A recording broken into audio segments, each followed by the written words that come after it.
Hey guys, Sunny here from Gingerfoot Garden. So some of the things that I've been doing in the garden this month is really just concentrating on preparation for the garden this growing season. So some of them are sowing the seeds that I wanted to grow this growing season, and also restocking some of the supplies that I normally would use for the garden.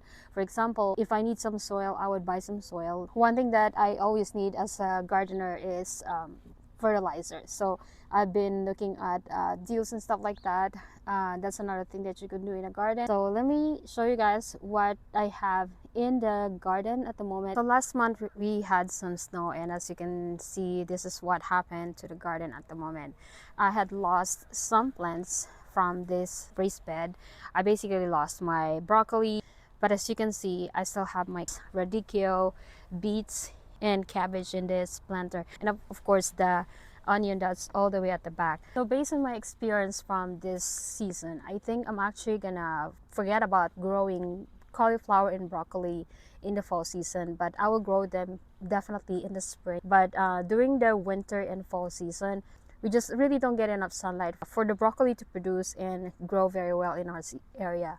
Where I have planted them in this raised bed, they should be producing very well because it is the spot that gets plenty of sunlight. But because of the season where the sunlight is just not really good enough for them, I guess the plant is not getting enough sunlight for it to produce the head of cauliflower or broccoli, so it's not worth it growing them in the fall. So that is my personal opinion, but I think I guess it depends on where you live. But in my zone, from my experience, I think I'm gonna forgo growing them in the fall season. However, in the spring, it's a must grow for me. I've had a good success in the past season growing broccoli in the spring. It's good to get the broccoli started in January, which is about about right now.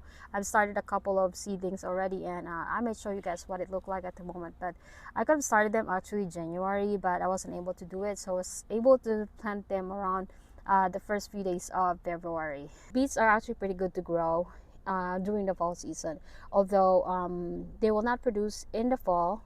But if you plant the beets late in the season, especially if you could protect it from the cold season, by spring you're gonna be able to harvest some good sized beets. That's from my experience last year.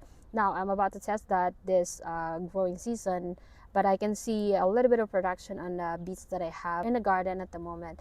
But we'll see how it goes. I'm going to be sharing with you guys, of course, the experience that I have with growing beets from the fall season all the way to spring season soon enough. So we'll see how it goes. But last year I had a great success growing beets from fall all the way to spring and basically overwintering the beets. So what I'm saying is that if I'm going to forgo growing broccoli and cauliflower in the fall, I think beets will be the one that I would grow in place of that, because they are just more, I feel like there's some kind of way they're more hardy, I guess because their roots are more protected. So this one is actually covered by Vigo Garden's cover system. It has netting underneath, which is fitted for the cover system from Vigo Garden, but I have covered it with this frost blanket, and of course secure them with these clips. This is one of the most reliable and sturdy clips, by the way, to use if you're looking for one to use in your garden. They're definitely not rust proof, but this is actually year 2 or 3 already for me, and it's still alive. And this is actually what photographers use to hold tarpaulins and stuff like that. So this is a good one to use. And I also use this kind of clip to secure some other type as well.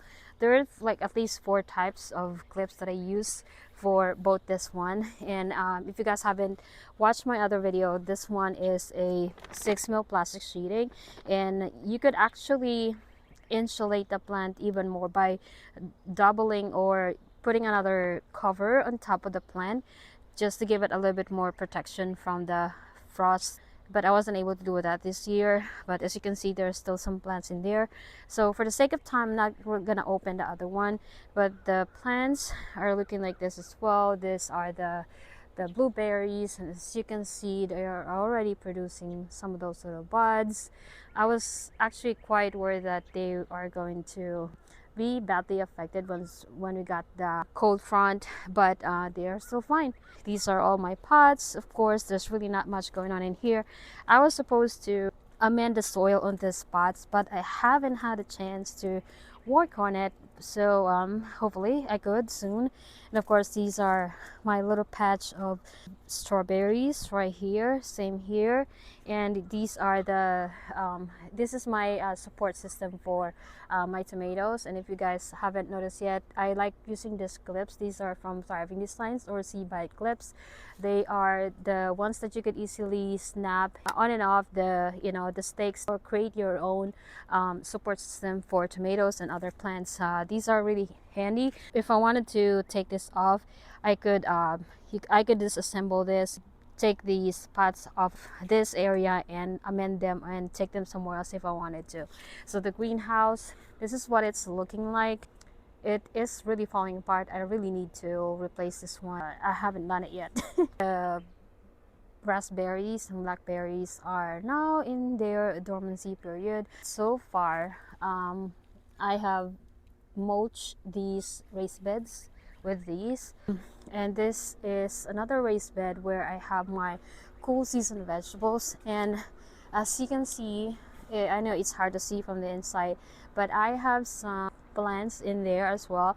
These are mainly cabbages, and I was touching them the other day to see if they're gonna be good for harvest very soon, but it's still quite hollow, so it's not really compact yet for you to say that, oh, I grew a nice size cabbage.